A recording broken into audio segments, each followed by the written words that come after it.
how to make a sound on TikTok. So basically, if you want to make a sound on TikTok, it is very simple to do so. All you have to do is go ahead and first of all make sure to launch the TikTok application. Once you launch the TikTok app, let's say you want to create your own sound to a video and add a voiceover or a recording. So for a demo, I will simply record a random video right here, and I'll simply go ahead and select that particular video. Once I've done recording, I can hit the arrow option.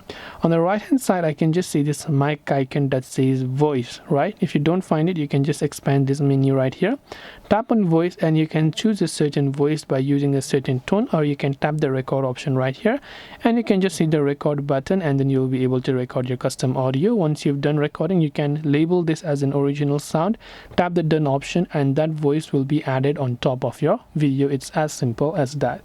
This way you'll be able to basically make your own voice on TikTok. I hope that this video was really helpful. If you have got any further questions, feel free to leave them down in the comments section. As always, thank you very much for watching till the end, and see you soon in our next video.